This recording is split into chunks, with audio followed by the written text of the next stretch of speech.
ಆತ್ಮೀಯ ಮಿತ್ರರೇ ನಮಸ್ಕಾರ. ಇವತ್ತಿನ ಈ ವಿಡಿಯೋದಲ್ಲಿ ಭಗತ್ ಸಿಂಗ್ ಮೇಲೆ ಜಲಿಯನ್ ವಾಲಾಬಾಗ್ ಹತ್ಯಾಕಾಂಡ, ಭಗತ್ ಸಿಂಗ್ ಮೇಲೆ ಯಾವ ರೀತಿ ಪರಿಣಾಮ ಬೀತ್ತು ಅಂತ ನಾನು ಇವತ್ತಿನ ಈ ವಿಡಿಯೋದಲ್ಲಿ ನನ್ನ ಮುಂದೆ ತಿಳಿಸ್ಕೊಡ್ತೀನಿ. ಅದಕ್ಕೂ ಮುನ್ನ ಯಾರು ಈ ವಿಡಿಯೋಗೆ ಸಬ್ಸ್ಕ್ರೈಬ್ ಮಾಡಲು ದಯವಿಟ್ಟು ಸಬ್ಸ್ಕ್ರೈಬ್ ಮಾಡಿ ಅಂತ ಹೇಳ್ತಾ ಈ ವಿಡಿಯೋನ ಶುರು ಮಾಡಿ.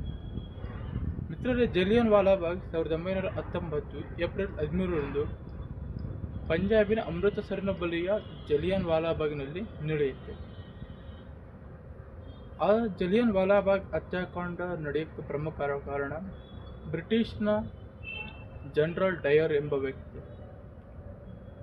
ಒಂದು ಸಂಜೆ ಪಂಜಾಬಿನ ಜನ ಬೈಸಾಖಿ ಹಬ್ಬವನ್ನು ಆಚರಣೆ ಮಾಡುತ್ತಾರೆ. ಅಂತಹ ಸಂದರ್ಭದಲ್ಲಿ ಸಂಜೆ ಹೊತ್ತಿನಲ್ಲಿ ಜನರಲ್ ಡಯರ್ ಬಂದು ಬೈಸಾಖಿಯನ್ನು ಆಚರಣೆ ಮಾಡುತ್ತಿದ್ದಂತೆ ಜನರ ಮೇಲೆ ಏಕಾಏಕಿ ಗುಂಡಿನ ಚಕಮಕಿಯನ್ನು ನಡೆಸಿ ಅದರಲ್ಲಿ 379 ಜನ ಸಾವನ್ನಪ್ಪುತ್ತಾರೆ. ಸುಮಾರು 200ಕ್ಕೂ ಹೆಚ್ಚು ಜನಕ್ಕೆ ಗಾಯ ಆಗುತ್ತೆ. ಇದು ಭಾರತ ದೇಶದ ಅತ್ಯಂತ ವ್ಯಾಪ್ತಿಯಾಗಿ ವಿಸ್ತಾರಪಡುತ್ತದೆ. ಹಾಗೂ ಅಂತಹ ಸಂದರ್ಭದಲ್ಲಿ ಗಾಂಧೀಜಿಯವರು ರಾಷ್ಟ್ರೀಯತೆ ಸರ್ಕಾರಿ ಶಾಲೆಗಳನ್ನು ಮತ್ತು ಸರ್ಕಾರಿ ವಸ್ತುಗಳನ್ನು ಬಹಿಷ್ಕರಿಸುವಂತೆ ಮಾಡ್ತಾರೆ.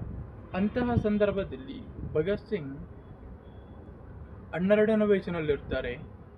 ಒಮ್ಮೆ ಭಗತ್ ಸಿಂಗ್ ಶಾಲೆಗೆ ಹೋಗ್ತಿರಬೇಕಾದ್ರೆ, ಲಾಹೋರ್ನ DAV ಶಾಲೆಗೆ ಹೋಗ್ತಿರಬೇಕಾದ್ರೆ ರೈಲಿನಲ್ಲಿ ಇಳಿದು ಆ ಘಟನೆ ನಡೆದಂತಹ ಸ್ಥಳಕ್ಕೆ ಹೋಗಿ ಅಲ್ಲಿ ತನ್ನ ರಕ್ತದ ಮಣ್ಣನ್ನು ತೆಗೆದುಕೊಂಡು ಒಂದು ಡಬ್ಬಿಗೆ ಹಾಕಿ ಆ ಡಬ್ಬಿಯನ್ನು ತನ್ನ ತಾಯಿಗೆ ಕೊಡ್ತೇನೆ.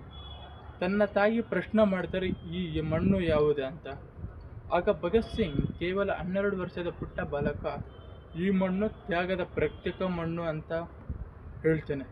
ತದಾದ ನಂತರ ಭಗತ್ ಸಿಂಗ್ DVG ಶಾಲೆಯನ್ನು ತೆರೆದು ಲಾಲಾ ಲಜಪತ್ ರಾಯ್ ಸ್ಥಾಪಿಸಿದಂಥ ನ್ಯಾಷನಲ್ ಕಾಲೇಜಿಗೆ ಬರ್ತಾನೆ ಭಗತ್ ಸಿಂಗ್. ಅಲ್ಲಿ ಭಗತ್ ಸಿಂಗ್ಗೆ ಸುಖದೇವ್, ಭಗವತಿ ಚರಣ್ ಮುಂತಾದ ನಾಯಕರ ಪರಿಚಯ ಆಗುತ್ತೆ. ಅಂತಹ ಸಂದರ್ಭದಲ್ಲಿ ಉತ್ತರ ಪ್ರದೇಶದ ಕ್ರಾಂತಿಕಾರಿಗಳ ಗುಂಪನ್ನು ಸಹ ಭಗತ್ ಸಿಂಗ್ ಸಂಪರ್ಕ ಮಾಡ್ತೇನೆ. ತದಾದ ನಂತರ ತನ್ನ ತಾತ ಮತ್ತು ತಂದೆಗೆ ಬಹಳಷ್ಟು ಆಸೆ ಇತ್ತು ತನ್ನ ಮಗುನಿಗೆ ಬೇಗ ಮದುವೆ ಮಾಡಬೇಕಂತ.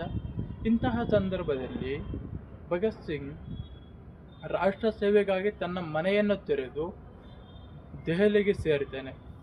ತದಾದ ನಂತರ ಭಗತ್ ಸಿಂಗ್ ತನ್ನ ತಂದೆಗೆ ಒಂದು ಪತ್ರ ಬರೀತಾನೆ. ಆ ಪತ್ರದಲ್ಲಿ ಭಗತ್ ಸಿಂಗ್ ಏನು ತಿಳಿಸ್ತಾರೆ ಅಂತ, ಭಗತ್ ಸಿಂಗ್ ಹುತಾತ್ಮ ರಾಜಕುಮಾರ ಡಾಕ್ಟರ್ ಸಿ ಚಂದ್ರಪ್ಪ ಬರೆದಂಥ ಪುಸ್ತಕದಲ್ಲಿ ಭಗತ್ ಸಿಂಗ್ ಬರೆದಂಥ ಒಂದಿಷ್ಟು ಪತ್ರಗಳ ಬಗ್ಗೆ ಉಲ್ಲೇಖವಿದೆ. ಭಗತ್ ಸಿಂಗ್ ತನ್ನ ತಂದೆಗೆ ಬರೀತಾರೆ, ಮನೆಯನ್ನು ಬಿಟ್ಟು ಹೋದಾಗ, ಪೂಜ್ಯ ತಂದೆಯವರ ನಮಸ್ತೆ. ನನ್ನ ಜೀವನವನ್ನು ದೇಶದ ಸ್ವಾತಂತ್ರ್ಯ ಹೋರಾಟಕ್ಕಾಗಿ ಮೀಸಲಿಟ್ಟಿದ್ದು ಯಾವ ಐಚ್ಛಿಕ ಸುಖ ಹಾಗೂ ಆಕರ್ಷಣೆಗಳು ನನ್ನ ಮೇಲೆ ಪ್ರಭಾವ ಬೀರುವುದಿಲ್ಲ.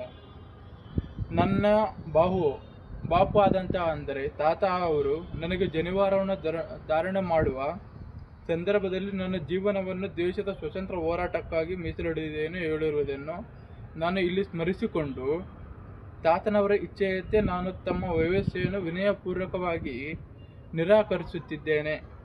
ತಾವು ತನ್ನನ್ನು ಕ್ಷಮಿಸುವೆ ಎಂದು ನಂಬುತ್ತೇನೆ. ಇಂತಿ ತಮ್ಮ ಭಗತ್ ಸಿಂಗ್.